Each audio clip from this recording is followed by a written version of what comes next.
آپ نے عمر ایوب کی گردن پہ لگا ہوا شیل دیکھا؟ اس کا پرچہ نہیں ہو رہا۔ صاحب بتائیے گا کہ آج ایک پرائیویٹ کمپلین بھی دائر کی گئی ہے، شہباز شریف، وزیر داخلہ، وزیر دفاع، تمام کو نامزد کیا گیا ہے، تو کیا سمجھتے ہیں پرائیویٹ کمپلین انٹرٹین ہوگی یہاں پہ؟ کیونکہ جس طرح کا دباؤ ہے تو ایکسیپٹ ہو جائے گی؟ جو مدعی فریق ہے اس کے پاس دو ہوتی ہیں ریمیڈیز، ایک ایف آئی آر کرنے والے خود ملزم ہو تو پھر پرائیویٹ کمپلین ہے۔ یہ دونوں ایک ہی کتاب میں لکھا ہوا ہے ضابطہ فوجداری میں، اس لیے وہ ویلڈ ہوتی ہے، نمبر 1۔ دوسرا یہ کہ اصل ایشو یہ ہے کہ اس حکومت کو بتانا چاہیے، لوگ روز کہتے ہیں گنتی غلط ہو گئی، گنتی کم ہو گئی، گنتی 3 چیزیں میں حکومت کو کہتا ہوں کہ فوری طور پر بتائے۔ دنیا کی کوئی ٹمبکٹو کی، روانڈا کی اگر کوئی گورنمنٹ ہے تو وہ بھی یہ بتائے گی۔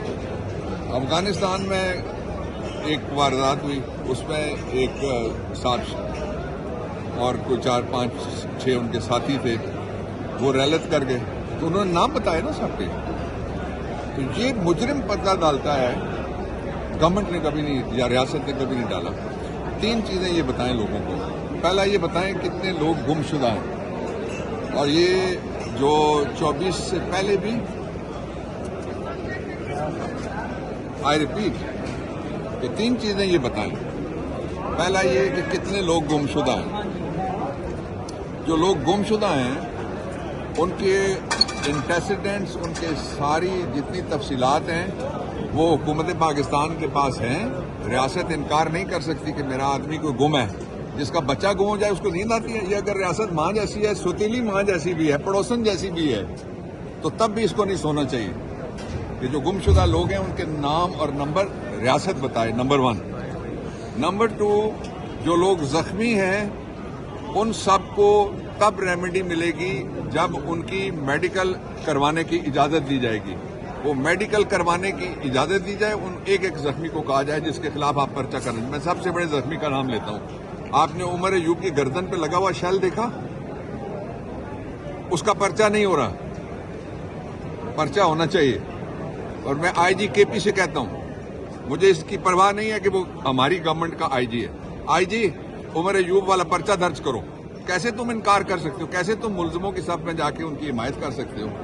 2، تیسرا یہ ہے کہ جو شہید ہیں، جس گھر کے بچے مرے ہیں، آپ سارے جانتے ہیں، جہاں جہاں ان کے جنازے ہو رہے ہیں وہ سارے، یہ اس قدر بے رحم، بے شرم اور بے حیا نظام ہے کہ جس کے مینیجرز یہ کہتے ہیں کہ اگر کوئی بندہ مرا ہے تو مجھے ذرا لا کے دکھاؤ۔ اب میں یہ نہیں کہنا چاہتا کہ ان کا باپ دادا کب مرا تھا، وہ بھی ثابت کرنے کے لیے کوئی ان کو کہہ سکتا ہے نا، اس کے ساتھ جو سوال یہ کر رہے ہیں، کوئی ایسا کوئی سوال پوچھ سکتا ہے۔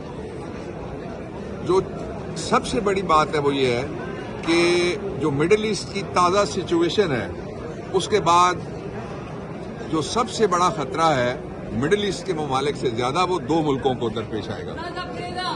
یہ میں مڈل ایسٹ پہ میری نظر ہے، وہاں میں ایک یونیورسٹی میں رہ کے آیا ہوں اور میں عربی میڈیا فالو کرتا ہوں۔ صرف ایک الجزیرہ عربک کور کر رہا ہے اس جنگ کی جو اسرائیل نے چھیڑی ہے۔ گولان پورے پہ اس نے قبضہ کر لیا، وہ 35 کلومیٹر دور ایک چوٹی پہ آ کے بیٹھ گیا ہے، اور جو اسرائیل کا وزیر اعظم ہے اس نے کہا ہے کہ میں آئی ول چینج، یہ اس کے لفظ ہیں، I will change the face of the Middle East.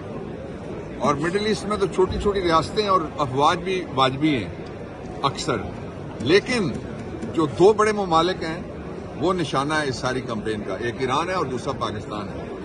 اور پاکستان کے اندر جو بھی مینیجرز بیٹھے ہوئے ہیں ان کو آج کی فکر ہے، اپنے آج کی فکر ہے، اپنے کل کی فکر ہے۔ مجھے گارنٹی دو میرے خلاف کچھ نہیں ہوگا، مجھے کوئی گارنٹی تو دے عمران خان کی، مجھے کوئی گارنٹی دے پاکستان تحریک انصاف کی۔ پاکستان کی گارنٹی کا سوال ہے، کسی فرد کی گارنٹی کا سوال نہیں ہے۔ عمران خان نے کب کسی کو کہا مجھے کوئی گارنٹی دو، اور کب اس نے کہا کہ مجھے چھوڑنے کی گارنٹی دو، کب وہ باہر جانے کی گارنٹی اس نے کہا مجھے دو؟ کوئی گارنٹی مت مانگو۔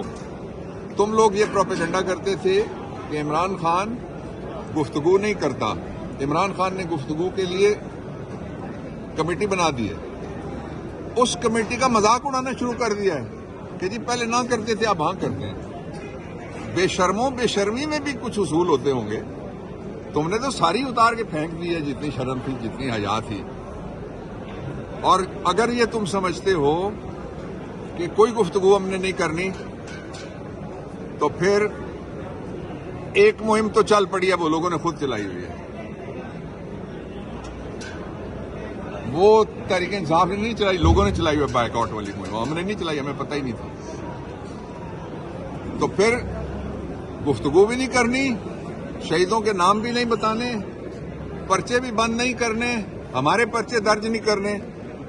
تو پھر پاکستان بننے سے پہلے بھی یہ تحریک چلی تھی، پاکستان بننے کے بعد بھی یہ تحریک چلی ہے.